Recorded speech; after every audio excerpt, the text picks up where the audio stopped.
वंदे मातरम दोस्तों, मैं RP Singh Kavia PGT geography आप सभी का स्वागत करता हूं हमारी ऑनलाइन वीडियो क्लास के ह्यूमन ज्योग्राफी के second chapter the world population distribution density and growth के थर्ड सेशन में।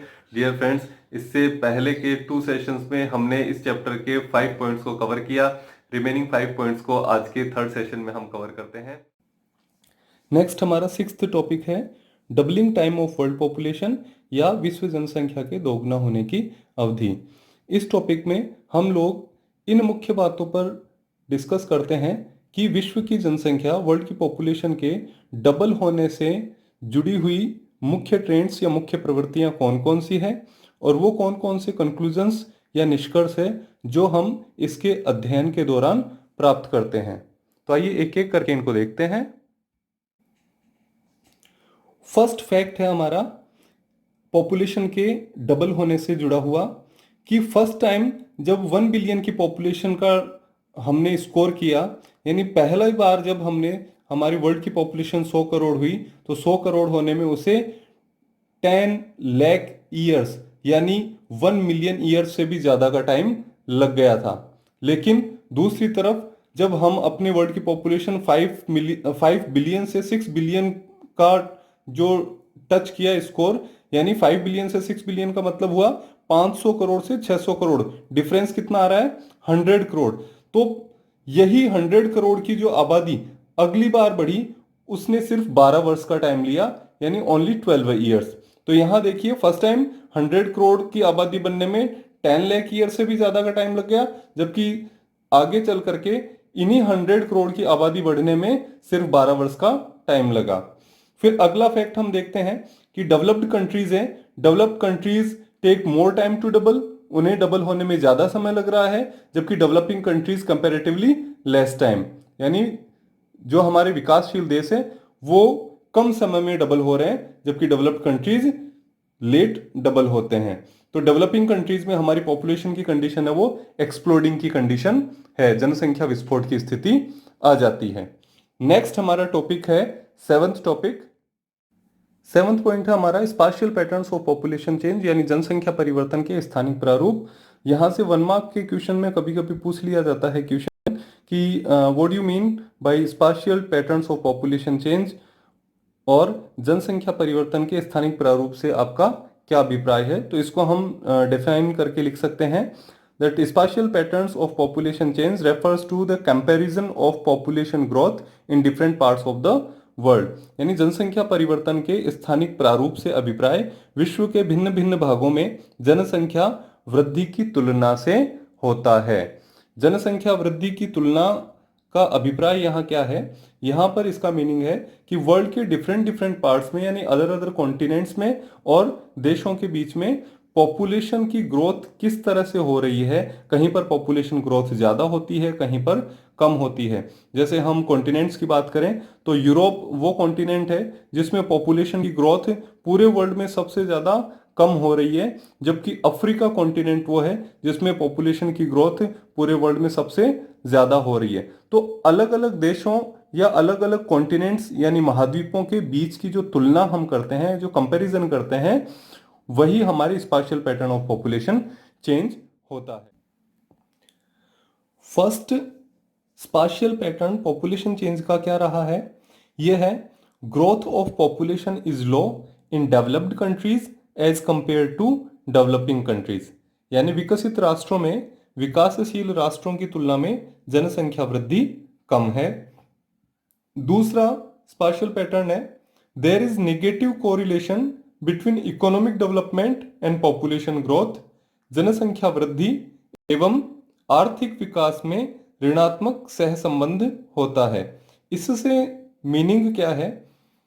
इसका मतलब है कि ऐसे कंट्रीज जहां पर इकोनॉमिक डेवलपमेंट ज्यादा हो रहा है तो वहां पर पॉपुलेशन की ग्रोथ कम होगी, और यदि पॉपुलेशन की ग्रोथ ज्यादा है तो फिर उस कंडीशन में इसका जस्ट अपोजिट होगा कि वहां इकोनॉमिक ग्रोथ है वो कम होगी।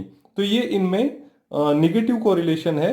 एक तरफ वो कंट्री जो तेजी के साथ में इकोनॉमिक ग्रोथ ले रहे हैं तो वहां पॉपुलेशन ग्रोथ कम हो रही है, और ऐसे कंट्री जहां पॉपुलेशन ग्रोथ ज्यादा हो रही है तो वहां पर इकोनॉमिक डेवलपमेंट कम हो रहा है। नेक्स्ट है although the annual rate of population change 1.4% seems to be low actually but it is not सो।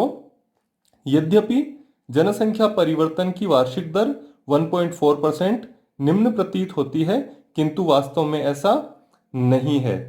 यहां पर देखने में पॉपुलेशन चेंज की जो एनुअल रेट है 1.4%, वो 1.4% बहुत कम लगती है, लेकिन ये वास्तव में ऐसा नहीं होता है। क्यों नहीं होता है उसको नेक्स्ट पॉइंट में क्लैरिफाई किया गया है।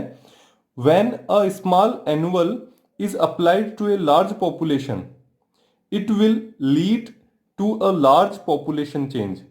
जब एक निम्न वार्षिक दर अत्यंत बड़ी जनसंख्या पर लागू होती है तो इससे जनसंख्या में विशाल परिवर्तन होगा।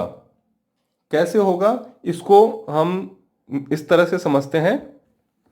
इस एग्जाम्पल में हम दो कंट्रीज की पॉपुलेशन को लेकर के हम ये समझने की कोशिश करते हैं कि किस तरह से लो एनुअल ग्रोथ रेट जो होती है उसके चलते हुए भी आबादी में बड़ा परिवर्तन होता है। जो हमने दो टॉपिक्स पहले डिस्कस किए थे उन्हीं के बारे में। एक तरफ हमने कंट्री ए लिया, इसकी जो पॉपुलेशन है टोटल पॉपुलेशन 1000 है। दूसरा कंट्री बी लिया, इसकी पॉपुलेशन 1 बिलियन है। एनुअल ग्रोथ रेट हमने दोनों की 1.4% रखी है। 1.4% या फिर इसी को जब हम आगे सॉल्व करते हैं तो 14 डिवाइडेड बाई 10 भी हम कर सकते हैं। 14 डिवाइडेड बाई 10%। जब हम कैलकुलेशन करते हैं कि 1.4% एनुअल ग्रोथ रेट होने पर इसकी टोटल जो पॉपुलेशन है इसमें कितना और एडिशन होगा, इसको सॉल्व किया हमने। सॉल्व करने के बाद में हम देखते हैं कि 14 पीपल यानी एक साल के बाद में 14 और लोग इस पॉपुलेशन में ऐड हो जाएंगे। तो अब एक साल के बाद में इस एनुअल ग्रोथ रेट के आधार पर नेक्स्ट जो पॉपुलेशन होगी वो होगी हमारे 1014 पीपल।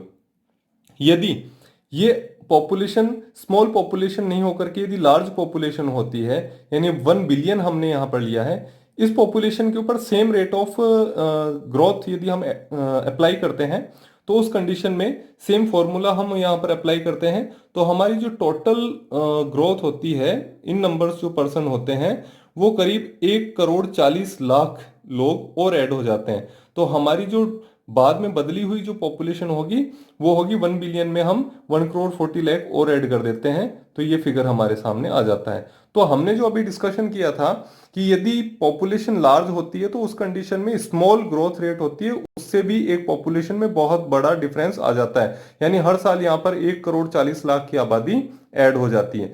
यही कंडीशन एट प्रेजेंट हमारे वर्ल्ड की हो रही है कि हमारे वर्ल्ड में एट प्रेजेंट करीब 7 बिलियन पीपल हमारी आबादी हो चुकी है वर्ल्ड की। यदि उसको हम देखें और ये जो एक्चुअल हमारी ग्रोथ रेट है 1.4% जो एनुअल चेंज हो रहा है हमारे पॉपुलेशन में, उसको यदि अप्लाई करते हैं तो हर साल लगभग हमारी वर्ल्ड की पॉपुलेशन में 8 करोड़ लोग 8 करोड़ पीपल एडिशनल ऐड हो रहे हैं। सो इस तरह हम देखते हैं कि एक स्मॉल जो रेट ऑफ ग्रोथ होती है पॉपुलेशन की वो भी एक बड़ा बदलाव ला सकती है यदि हमारी टोटल पॉपुलेशन ज्यादा होती है तो। नेक्स्ट हम देखते हैं even if the growth rate continues to decline the total population grows each year. कि यदि हमारी जो ग्रोथ रेट है वो हर साल कम भी होती जा रही है, हर साल कम भी होती जा रही है, तो भी हमारी जो टोटल पॉपुलेशन है वो एवरी ईयर इंक्रीज होती ही होती है। क्यों? कम होने के बावजूद भी हमारा टोटल पॉपुलेशन में एडिशन तो होता ही रहता है, जैसा कि हमने अभी प्रीवियसली एक एग्जांपल सॉल्व करके देखा था। इस पार्ट से जो हमारे क्वेश्चन बनता है वो है write a detail note on spatial patterns of population change in the world. विश्व में जनसंख्या परिवर्तन के स्थानिक प्रारूप पर एक विस्तृत लेख लिखिए। हालांकि एग्जाम के पॉइंट ऑफ व्यू से ये बहुत ज्यादा इंपॉर्टेंट पार्ट नहीं है, लेकिन फिर भी कभी कभार इसमें से भी क्वेश्चन आ जाता है। 8th टॉपिक है हमारा इंपैक्ट्स ऑफ पॉपुलेशन चेंज यानी जनसंख्या परिवर्तन का प्रभाव। इस टॉपिक में हम इन मुद्दों के ऊपर चर्चा करते हैं कि हमारे जो पॉपुलेशन के चेंज आ रहे हैं उन चेंजेस का हमारे मदर अर्थ पर और खुद हम ह्यूमन बींग्स के ऊपर क्या असर पड़े हैं। तो पहला जो फैक्ट है वो ये है कि population growth beyond a certain level leads to problems. एक निश्चित स्तर के बाद जनसंख्या वृद्धि समस्या उत्पन्न करती है। इसका अभिप्राय है कि यदि पॉपुलेशन जिस तरह से हम देखते हैं एक कंट्री के लिए सबसे इंपॉर्टेंट असेट होती है, यही असेट उस कंट्री के लिए प्रॉब्लम बन जाता है यदि ये एक सर्टेन लेवल को क्रॉस करके और तेजी के साथ में आगे बढ़ती है। इसका इम्पैक्ट क्या होता है? इसका इम्पैक्ट होता है, पहला, डिप्लीशन ऑफ रिसोर्सेज, यानी संसाधनों का ह्रास। संसाधनों के ह्रास का मतलब क्या है? हर एक व्यक्ति को अपने एक जीवन काल के दौरान, अपने लाइफ टाइम के दौरान वो कई सारे नेचुरल रिसोर्सेज को यूज करता है, और यदि पॉपुलेशन बहुत ज्यादा हो जाती है तो एक समय के बाद में ये नेचुरल रिसोर्सेज हम ह्यूमन बींग्स की जरूरतों को पूरा करने में कम पड़ने शुरू हो जाते हैं, और ऐसी स्थिति में हमारा जीवन, हमारी लाइफ कष्टमय या पेनफुल हो जाती है। जब ये स्थिति आ जाती है कि हमारे लिए रिसोर्सेज अवेलेबल नहीं हो पाते हैं या रिसोर्सेज कम हो जाते हैं, तो स्वयं पॉपुलेशन का डिक्लाइन होना, यानी जनसंख्या का ह्रास होना शुरू हो जाता है। हमें यदि एग्जाम्पल के तौर पर लें, खाने के लिए हमें खाने का सामान चाहिए होता है जो हमें एग्रीकल्चर से मिलता है। अब हर एक व्यक्ति की अपनी जरूरतें होती है निश्चित। यदि मान लीजिए एक घर के अंदर 5 सदस्य रहते हैं, 5 family members are there in a family, तो उस कंडीशन में उनकी रिक्वायरमेंट सालाना यदि 6 बैग्स ऑफ व्हीट होती है तो 5 लोगों की है। यदि यही स्थिति 10 सदस्य यदि परिवार में होते तो 5 के बजाय 10 बैग्स की रिक्वायरमेंट हो जाती। तो ये 5 एडिशनल बैग्स हम लाएंगे कहां से? क्योंकि हमारे अर्थ के ऊपर हमारे resources, land is limited, agricultural use के अंदर जितनी लैंड आ रही है वो हम यूज में ले रहे हैं। तो अब ऐसी कंडीशन में क्या होगी, हमारी लैंड के ऊपर प्रेशर पड़ेगा। ऐसे ही फ्रेश वाटर है उसकी जरूरत ज्यादा होगी। इसी तरह से जो हमारे फॉरेस्ट रिसोर्सेज हैं उनकी जरूरत ज्यादा पड़ेगी। तो एक सर्टेन लेवल के बाद में जब पॉपुलेशन ज्यादा होती है तो ये सारे के सारे अवेलेबल रिसोर्सेज कम होना शुरू हो जाते हैं, और जब ये रिसोर्सेज कम होंगे तो फिर वो एडजस्टमेंट कहाँ होगा? बैलेंस होगा पॉपुलेशन डिक्लाइन के फॉर्म में, यानी लोग चीजों की कमी के चलते हुए, जूझते हुए मरना शुरू हो जाएंगे और वापस बैलेंस में आ जाएंगे। तो इस तरह से हम देखते हैं कि बियॉन्ड अ सर्टेन लेवल यदि पॉपुलेशन ग्रो करती है तो पॉपुलेशन डिक्लाइन भी होना शुरू हो जाती है। साथ ही साथ जब पॉपुलेशन बहुत ज्यादा बढ़ जाती है तो कई सारी बीमारियां भी फैलना शुरू हो जाती है। जैसे पिछले दिनों हम देखते हैं कि HIV एड्स जैसी बीमारियां हैं वो काफी फैली हैं, और जो अफ्रीका और एशिया जैसे कॉन्टिनेंट्स हैं वहां पर कई सारे लोग इन बीमारियों की चपेट में आके मर गए हैं। ऐसी कंडीशन में उनकी लाइफ एक्सपेक्टेंसी जो है, एवरेज लाइफ एक्सपेक्टेंसी, वो कम हो गई है। यहाँ पर लाइफ एक्सपेक्टेंसी का मतलब होता है एक व्यक्ति जब जन्म लेता है तो उस जन्म के समय उसकी एज कितनी हम मान करके चलते हैं, तो वो उसकी लाइफ एक्सपेक्टेंसी होती है। लेकिन बीमारियों के चलते हुए वो अपनी नेचुरल डेथ नहीं लेकर के उससे पहले ही मर जाता है। तो इस तरह से हम देखते हैं कि लाइफ एक्सपेक्टेंसी है वो डिक्लाइन होना शुरू हो गई है। हाल ही में हम देखते हैं कि कोरोना एक ऐसी पेंडेमिक आई है जो भी अपना बहुत बड़ा रोल प्ले कर रही है पॉपुलेशन को सेटल करने में। तो ये भी एक बीमारी है जो हमारी लाइफ एक्सपेक्टेंसी को कम कर रही है। नेक्स्ट 9th टॉपिक हमारा आता है डेमोग्राफिक ट्रांजिशन या जनांकिकीय संक्रमण। ये एग्जाम के पॉइंट ऑफ व्यू से बहुत ज्यादा इंपॉर्टेंट पार्ट है इस चैप्टर का। इस डेमोग्राफिक ट्रांजिशन थ्योरी में किस बारे में डिस्कशन किया जाता है? यहां पर जैसा कि हम इस डायग्राम में देख रहे हैं, एक तरफ रूरल एग्रेरियन सोसाइटीज के बारे में बताया गया है जो इलिटरेट सोसाइटीज हैं, दूसरा है लिटरेट सोसाइटी जो अर्बन इंडस्ट्रियल सोसाइटीज हैं। तो हम किसी भी रीजन में वहां पर रहने वाली पॉपुलेशन में इन बदलावों की स्टडी जब हम करते हैं कि किस तरह से किसी एक रीजन में रहने वाली पॉपुलेशन जो कि इलिटरेट रूरल एग्रेरियन सोसाइटी से बिलोंग करती है वो समय के साथ में आगे चल करके लिटरेट अर्बन इंडस्ट्रियल सोसाइटीज में कन्वर्ट हो जाती है या बदल जाती है। तो यहां पर जब क्वेश्चन पूछ लिया जाता है कि डेमोग्राफिक साइकिल या फिर डेमोग्राफिक ट्रांजिशन थ्योरी से आप क्या समझते हैं, तो हम अपने आंसर में ये बात कह सकते हैं कि demographic cycle represents the changes in population of a region as it moves from high birth and high deaths to low birth and low deaths and get changes from illiterate agrarian rural society to literate industrial urban society। ये हम अपने answer में लिख सकते हैं।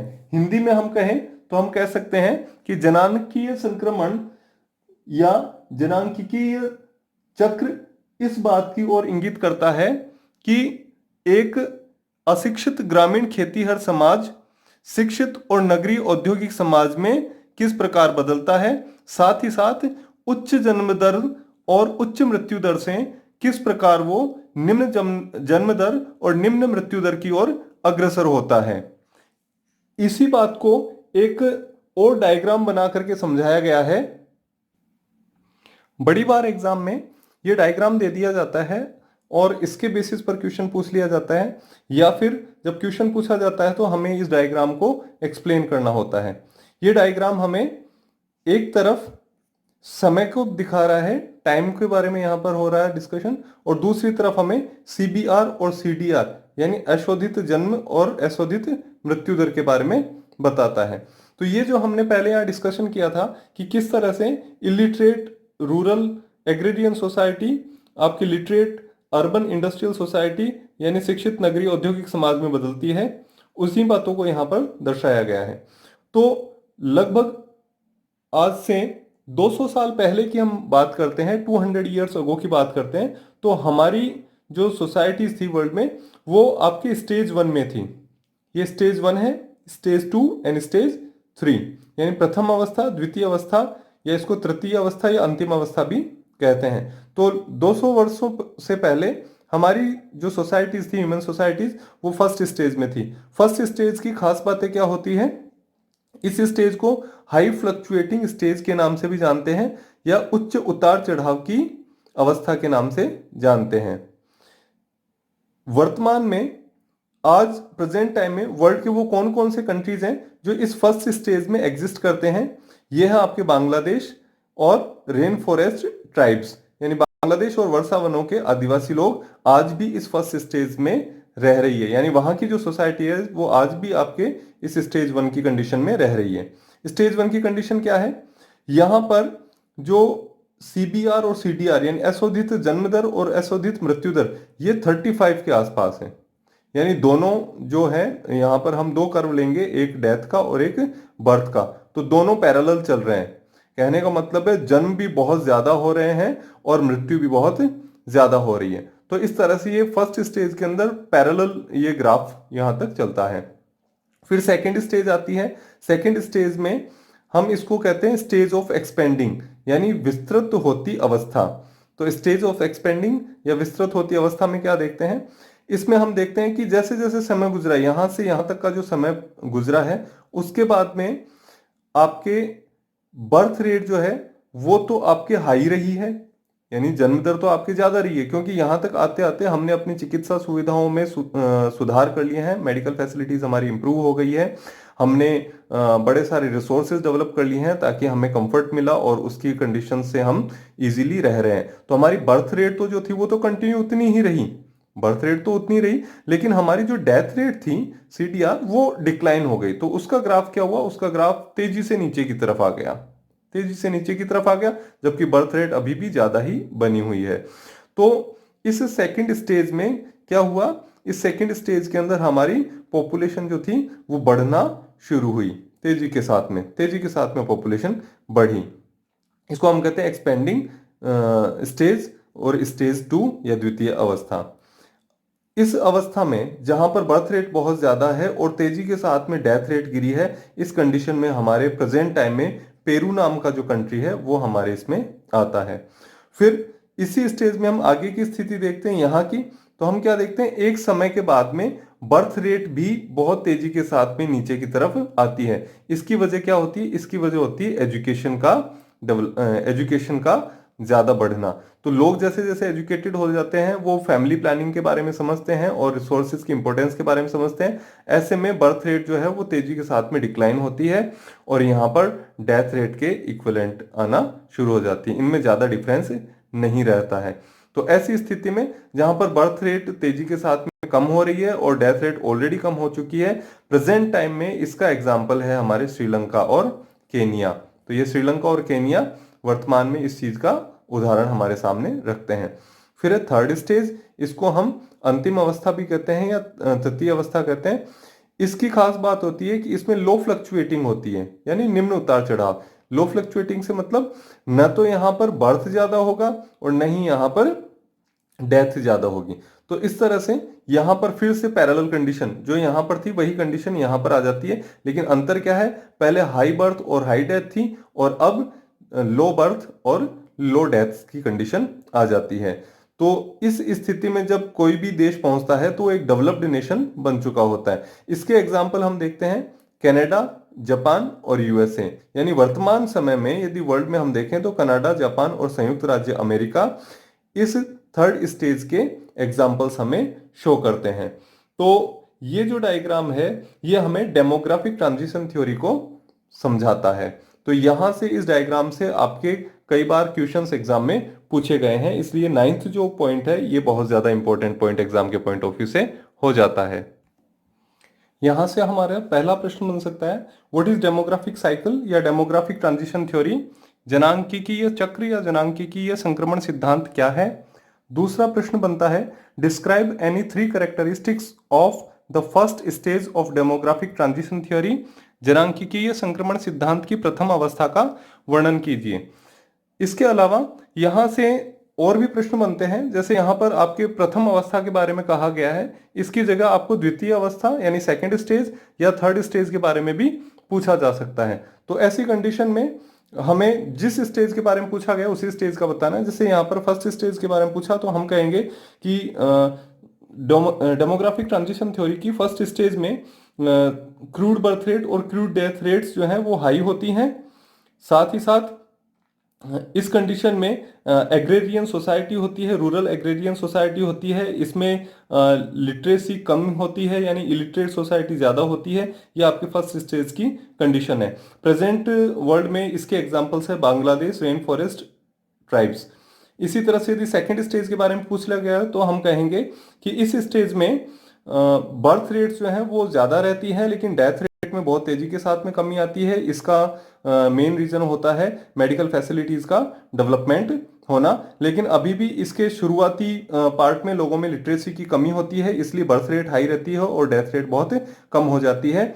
और उस आरंभिक सेकंड स्टेज में जो एग्जाम्पल है वो हम पेरू का ले सकते हैं, जबकि इसी सेकंड स्टेज में आगे चल करके समय के साथ में जैसे जैसे लिटरेसी बढ़ती है वैसे वैसे बर्थ रेट बहुत तेजी के साथ में डाउन आती है और डेथ रेट जो कि पहले से ही डाउन आ रखी थी। तो ऐसी कंडीशन में इस सेकंड स्टेज में पॉपुलेशन की ग्रोथ है वो कम हो जाती है और इसका एग्जाम्पल हमारे श्रीलंका और केन्या है। ऐसे ही थर्ड स्टेज के बारे में जब हम एक्सप्लेन करते हैं तो हम कह सकते हैं कि थर्ड स्टेज वो कंडीशन है जिसमें एक सोसाइटी लिटरेट हो जाती है, अर्बन हो जाती है और इंडस्ट्रियल सोसाइटी हो जाती है, यानी नगरीय, औद्योगिक और शिक्षित समाज हो जाता है। और इसका प्रेजेंट डे में इसके जो एग्जाम्पल है वो कनाडा, जापान और यूएसए। तो यहाँ से तीन तरह के क्वेश्चन आपके इसी पैटर्न पर बन जाते हैं।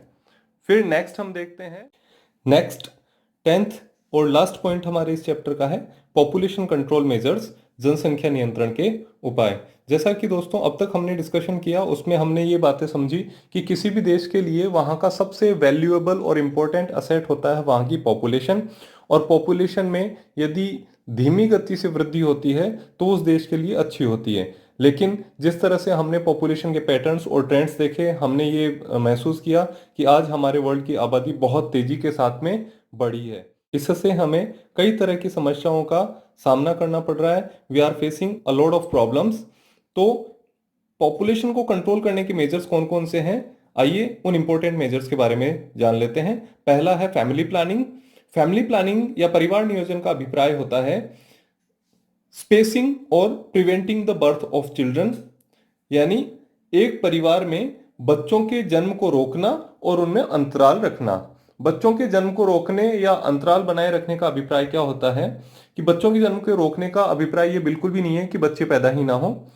यहां है कि जब समय से पूर्व जब एक परिवार में एक कपल जब तक ये नहीं चाहते कि वो पेरेंटिंग के लिए प्रिपेयर हैं तब तक बच्चे का जन्म ना हो।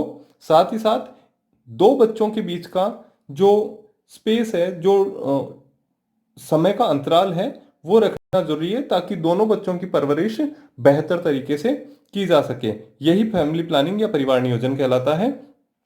दूसरा दूसरा इसमें आता है इम्प्रूविंग वुमेन हेल्थ यानी महिलाओं के स्वास्थ्य को बेहतर बनाना। इससे अभिप्राय है कि आज हम देखते हैं विश्व के बहुत सारे क्षेत्रों में महिलाओं की स्थिति उनके स्वास्थ्य को लेकर के बेहतर नहीं है। ऐसी स्थिति में जो बच्चे जन्म लेते हैं वो या तो जन्म के समय बीमार होते हैं या जन्म के समय उनकी मृत्यु हो जाती है या फिर वो गंभीर बीमारियों से ग्रस्त होते हैं जो भविष्य में आगे चल करके एक कंट्री के लिए एक गुड असेट नहीं बन पाते हैं।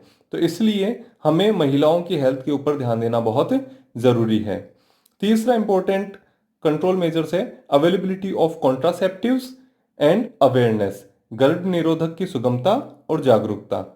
यहां पर कॉन्ट्रासेप्टिव्स का मीनिंग है कि जब तक एक कपल नहीं चाहे कि उनके परिवार में एक नए बच्चे का जन्म हो तब तक वो किस तरह से बच्चे के जन्म को रोकें, इसके लिए वर्तमान में मेडिकल साइंस में कई सारे डेवलपमेंट्स हुए हैं।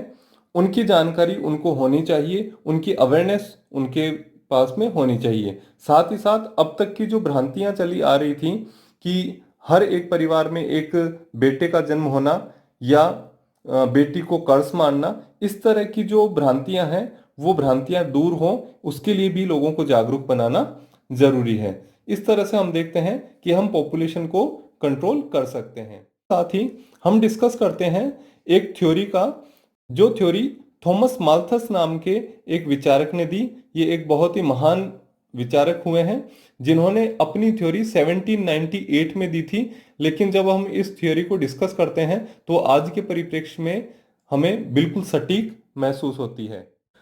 माल्थस अपनी थ्योरी में दो महत्वपूर्ण बातें बताते हैं। पहला है the number of people would increase faster than the food supply, यानी लोगों की संख्या खाद्य आपूर्ति की अपेक्षा अधिक तेजी से बढ़ेगी। ये थ्योरी उन्होंने 1798 में दी। उस समय उन्होंने बताया था कि वर्ल्ड की जो पॉपुलेशन है उसके बढ़ने की जो स्पीड होगी वो अवेलेबिलिटी ऑफ फूड के कंपैरेटिवली ज्यादा फास्टर होगी, यानी खाने की चीजें उस गति से नहीं बढ़ेगी जिस गति से लोगों की पॉपुलेशन बढ़ेगी। सेकंड बात वो बताते हैं any further increase would result in A population crash caused by famine disease and war, यानी जनसंख्या में वृद्धि का परिणाम, ये जो तेजी के साथ में जनसंख्या बढ़ी है जहां जनसंख्या के कंपैरेटिवली फूड सप्लाई कम हो रही है, तो इसका परिणाम क्या होगा, इसका रिजल्ट होगा अकाल, बीमारी तथा युद्ध द्वारा इसमें अचानक गिरावट आएगी। यानी इसके आगे चल करके क्या होगा, या तो लोग अकाल की वजह से यानी खाने के लिए कुछ मिलेगा नहीं तो उससे भूख के मारे मरेंगे, या फिर बीमारियां बहुत ज्यादा फैलेगी उनकी वजह से मरेंगे, या फिर लोग आपस में लड़ाइयां लड़ लड़ करके मर जाएंगे। तो ये आपका चैप्टर ओवर है। इस चैप्टर से मैप क्वेश्चंस भी आपके एग्जाम में पूछे जाते हैं, तो आइए मैप क्वेश्चन को भी देख लेते हैं। तो जो इंपॉर्टेंट मैप क्वेश्चंस इस चैप्टर से बोर्ड एग्जाम में आ सकते हैं वो है, पहला the country with lowest density of population in Asia. दूसरा है name the country with smallest population of Asia. Third the country with the highest growth rate of population in Asia. And fourth the country with lowest growth rate of population in Asia. तो ये चार question यहाँ पर map question के तौर पर पूछे जाते हैं। तो पहला हम देख देते हैं कि एशिया महाद्वीप का वो देश जिसकी डेंसिटी सबसे कम है, तो वो है आपके मंगोलिया।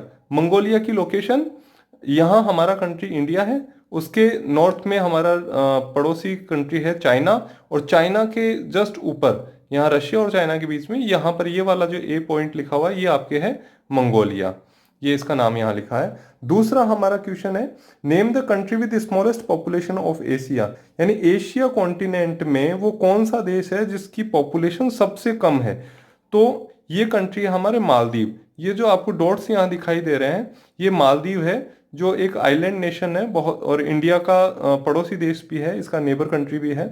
तो इस कंट्री की पॉपुलेशन पूरे एशिया कॉन्टिनेंट में सबसे कम है, तो ये आपके मालदीव आ गया। तीसरा है the country with highest growth rate of population in Asia. Asia का वो कंट्री जिसकी ग्रोथ रेट, पॉपुलेशन की ग्रोथ रेट एशिया कॉन्टिनेंट में सबसे ज्यादा है, तो सबसे ज्यादा है हमारे मिडिल ईस्ट का ये कंट्री है जिसका नाम है यमन। ये आपके इस प्रायद्वीपीय इस पेनिनसुलर रीजन में आता है, तो ये आपके हो गया यमन। और लास्ट है the country with lowest growth rate of population. हमारे एशिया कॉन्टिनेंट के अंदर सबसे कम पॉपुलेशन की ग्रोथ रेट वाला कंट्री कौन सा है, तो वो ईस्टर्न पार्ट में है, ये जापान इसका आंसर आता है। तो दोस्तों, मैं उम्मीद करता हूँ कि हमारा ये जो चैप्टर आज हमने कंप्लीट कर दिया है 10 पॉइंट्स, ये आपके समझ में आया होगा। और आप अपने विचार मुझे कमेंट बॉक्स में लिख करके ज़रूर भेजिए और चैनल को सब्सक्राइब करिए ताकि जितने भी अपडेट्स हैं वो आपको समय समय पर मिलते रहें। Thank you.